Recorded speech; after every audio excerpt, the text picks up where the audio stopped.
G'day champions, Sharky's back once again with another review, and I'm finally getting around to doing the G.I. Joe Classified series Snake Eyes and Polar Bear set.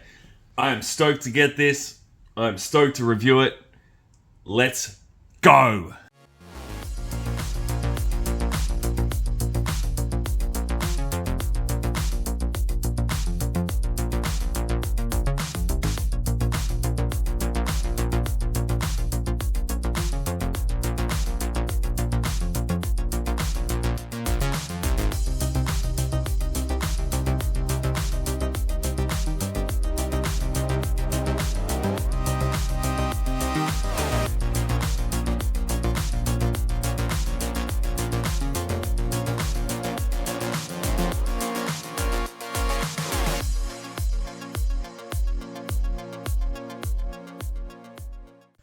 Alright, so looking at what we have here, you get a little peek inside the box at our big polar bear friend here and good old Snake Eyes. It is part of the Mass Device promo that they're doing. Side art, pretty cool. Then you get two characters engaged in some Arctic warfare. And I don't know about you, but I feel like Snake Eyes probably would have come off second best had this been real life. But it's not. It's fantasy. It's a toy. So Snake Eyes can win at the end of the day. Some very nice render art on the back. And, you know, a little bit of look at what we got going on here. But we're going to get into that, so who cares? Mumbo Jumbo. The set is made in China. We're looking for a barcode for you folks. It's here somewhere. All right. It is that time again to pause and take a moment. Breathe and snap. All right, that's that. Skill sets. I did these before a couple of days back when I did the other Snake Eyes review, but we'll do them again. He is a 4 in everything, and from top to bottom, you got covert ops, bladed weapons, stealth, and ninjutsu.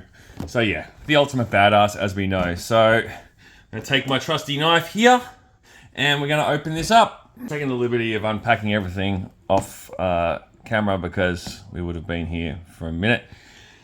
He passes the stand straight out of the box test. I haven't fiddled with that at all. And I will say this about the box. The first thing you do notice is the heftiness of it. It is quite weighty, and that's of course because of him. But we'll get into him soon. I just do want to make one note. You do have 2 parts attached to the inner cardboard sleeve. So make sure to remove those.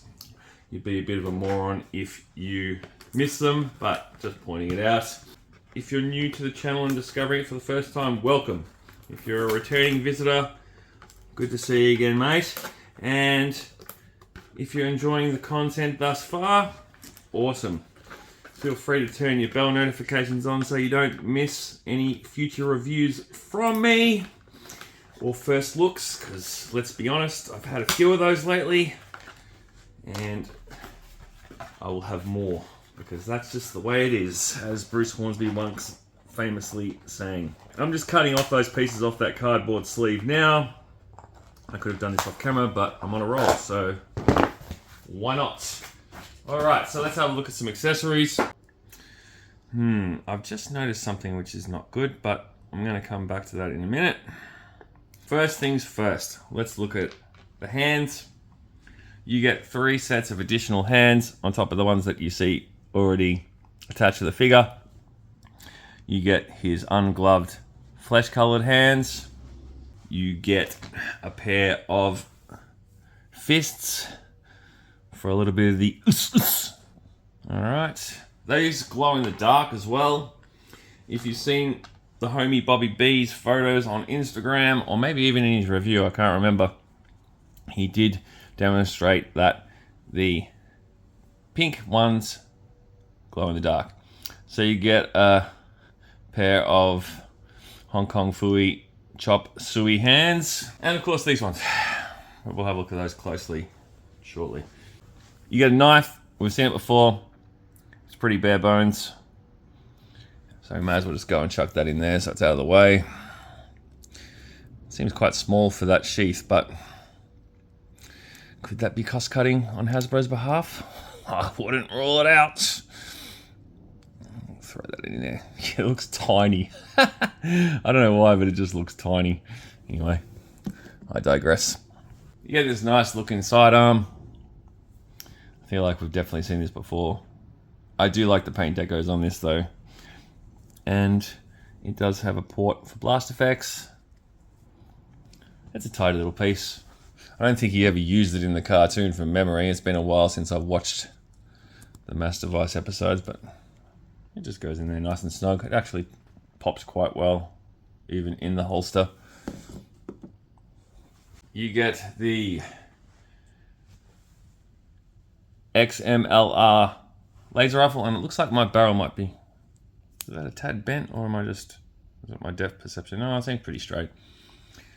Again, I like this deco on this one. Quite nice. The silver and black. I seem to be getting these in all different shades of paint. We have a bear trap, and I mentioned before about something that I just noticed when I took this out of the cardboard sleeve. The trap, one of the jaws, come off. I just reattached it, and it seems to be holding firm. You can see that is got quite a nice maneuverability to it. I've got the chain. I don't know if the chain comes off. It looks like, is it attached? I don't know. It looks, that joint looks like it could. I just realized my lamp's not on. Better turn that on. Whoops. That could break very easily or become brittle over time right here. But for now, it seems fine. Apologies for not having the light on. Okay, you have a mass collection canister here, which is pretty cool. I don't know if this opens up. Maybe not. I don't think so.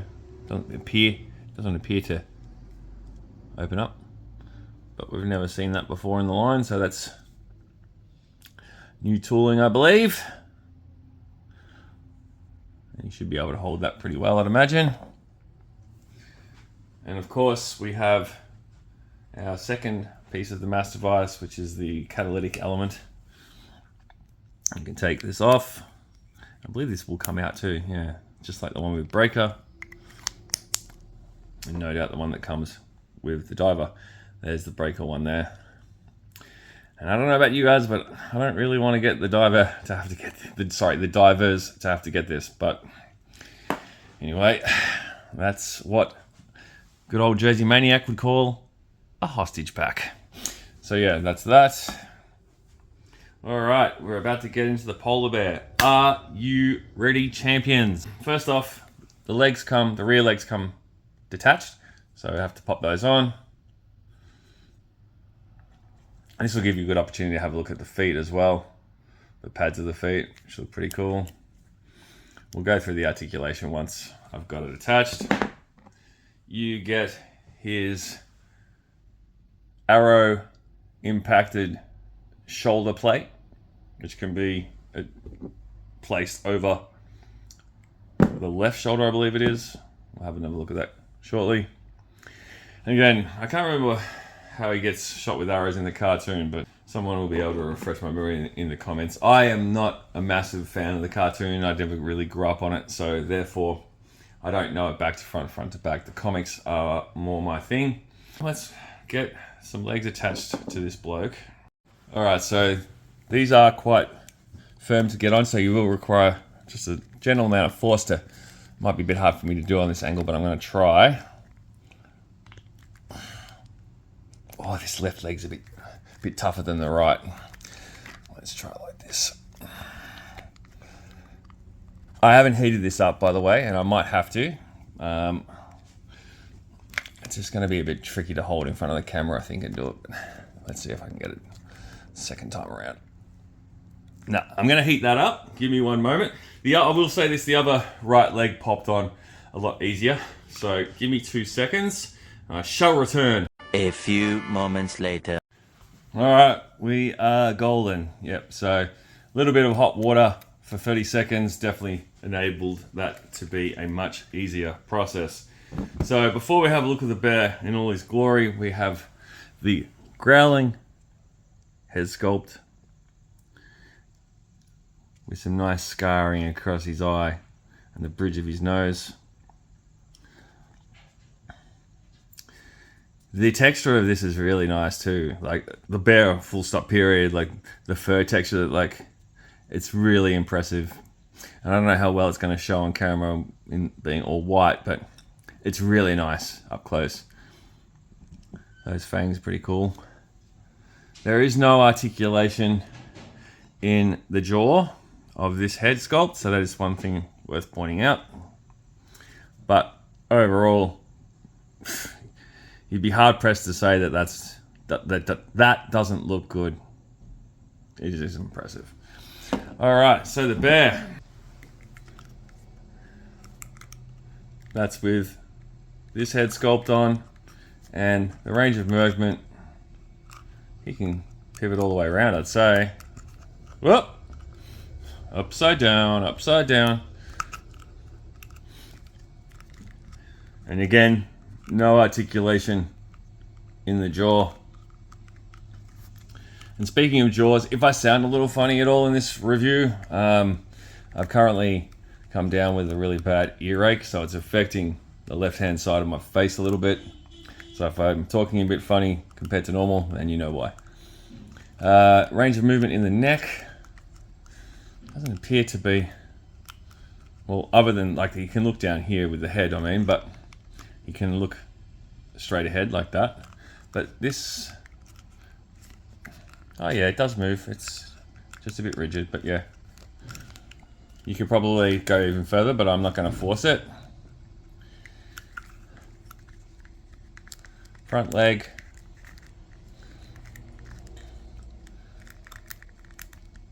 That's as far as he's going to get up there with that one. And as far back there with this joint here. But he can come back to here and all the way up to here, which of course makes sense for a polar bear. Back legs. Can go about as far forward as there. This joint here will go up to there. And about there. Range of movement in the ankle. Let's see if I hold this a bit still, be a bit better. Yeah, you can sort of pivot up and down. That's the back end. As again, just the texture on this, like look at this. The paint through here as well. The texture of this, it's fantastic. It's very like reminiscent of timber in the same sort of like flex sort of style plastic. I'm no plastic expert or anything, but that's how it feels. And even underneath, look at that there. And on the neck, pretty cool. All right, we'll do Snake Eyes figure now, and we'll come back to the bear. This, of course, is all reuse. You've got the stalker webbing here. In this figure we've seen before. T-pose, no problem whatsoever. You can look down. You can't really look up further than that. Head goes around, of course.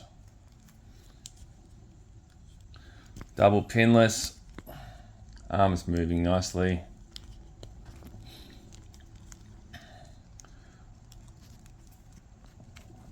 Butterfly joints. Yeah, a little bit clunky, but not too bad. Shoulder swivel. Wrist swivel. Other arm, no problems here. Again, double pinless elbows. And the wrist swivel's fine. Leg wise, get him in the splits. Oh, there goes the holster. Right on cue. Now we'll just point something out about the holster there. Obviously it has a place for a magazine, but this doesn't come with a magazine. So Yeah. Anyway.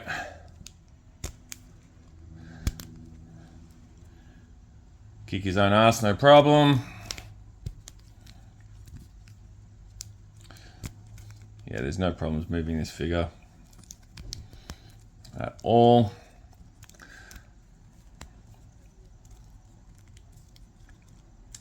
Thigh swivel, even with the sheath in the way. Oh, hang on a second. We've run into a bit of a obstacle here. Hang on a second. So it's going to inhibit the thigh swivel a little bit. Obviously, you saw the knife handle get stuck in the drop down hip area there, which I will point out they are present.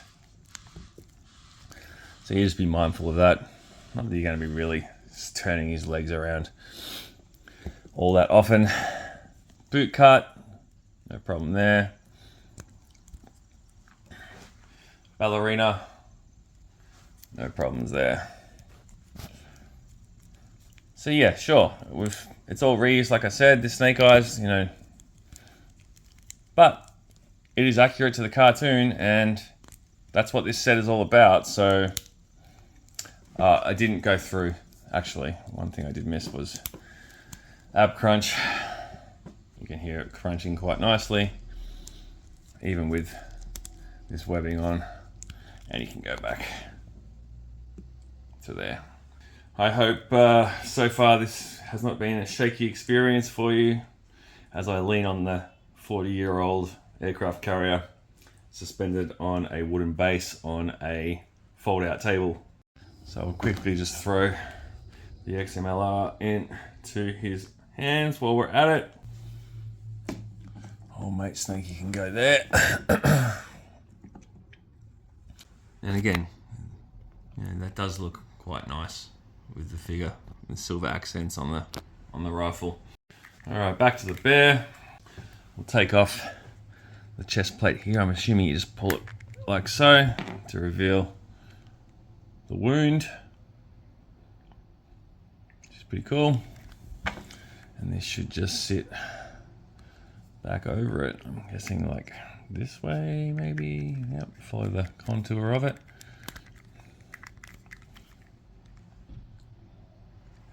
Pretty cool. And the bear trap, I can't remember what this was, but does the bear get like its leg caught in the trap and Snake Eyes saves it or something like that, I think. Something along those lines. I could be wrong. But I guess it's a okay throwing. You could use it for other things. Alright, so I'll go ahead and throw the other head on and we'll get this bear into an upright position and see how he compares to some other animals in the line. Alright, so let's see how he goes with the stand test. Hopefully he's going to fit in the frame. I might have to zoom back out a little bit. And look at that, straight off the bat. He stands no problems. Perfectly weighted.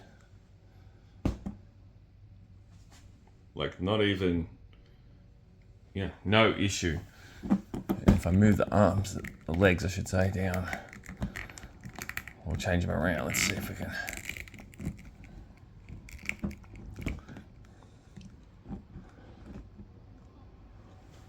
Yep.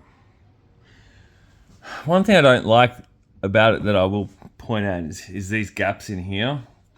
It looks a bit crap when he's in this upright position, and I mean, let's be honest, with this head on there and him being a menacing, imposing creature, like, it's a bit, it looks a bit crap, but I mean, you know, you're not going to get 100% perfection on these things sometimes, are you? But with that said, it still looks pretty damn cool. I wonder if he can't, like, obviously that's as far forward as the head will go too, so you're going to have to play around with posing, of course, to get him. Sorry, I just bumped my phone stand. That's right, folks. I film my reviews on a phone. This is not a Hollywood studio, believe it or not.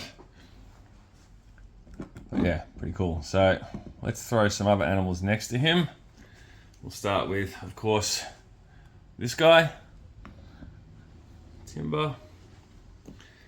We may as well chuck in a very slack-jawed warthog. This guy. And this little guy as well. He's a big unit. Okay, so there he is next to Maximum Hulk and next to good old Frank Castle. And I don't know if the Hulk has ever fought a polar bear in any of his comics. It's quite possible. But Punisher fans will know why Frank is here.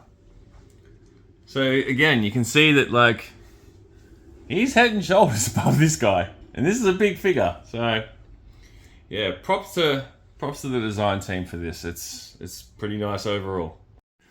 I'll just show you that the bear trap can go over the foot and lodge in there. And it's popping out of the hinge, which is what it did at the start, but it can go on there. And here he is, of course, with a couple of other Snake Eyes releases. And as expected, he's a seamless fit. But, you know, it does pop with the irradiated hands on him. And this, of course, is the other most recent Snake Eyes, which, if you haven't seen my review, when you get done with this one, you can go watch that. Alright, let's do the final thoughts and wrap this up. Alright, let's be honest. Everyone is buying this set for the polar bear, right? No ifs, buts, or maybes. And the price tag, of course, is somewhat of a, you know, a larger one than a lot of sets, but in the line, but it's pretty impressive. I think we're just lucky to be living in an age where we get such cool stuff. And, you know, is it perfect? No. But no toy line is perfect, you know, no matter what anyone says. I would have preferred to have seen an articulated jaw, but, you know, you're going to have cost cutting at different junctions of the line. And, you know, it is what it is. I think overall the set is pretty damn awesome. I'm happy to have it. I think you get plenty of stuff. You know, you can obviously switch things up with this or with this. And it's a good cartoon Snake Eyes. Like, if you love the cartoon, you're going to like that. For me, it's not my Snake Eyes, but that's okay. If I don't like that one, I can always switch it out with another one. And, you know, the cross use for this with other lines like Legends or Mythic Legions and things like that, that's a big selling point for a lot of people. If you don't collect Joe, well, you can always get rid of the Snake Eyes and just keep the polar bear. So you have options. Anyway, I'm going to love yous and leave yous. Thanks for watching. If you enjoyed the video, please feel free to hit the like button, share it around, tell your friends, tell your enemies, whatever. Just, yeah, do what you will. And on that note, folks, have an awesome day. Take care of yourselves, have fun with your toys, and make sure that you say hi to your dogs for me.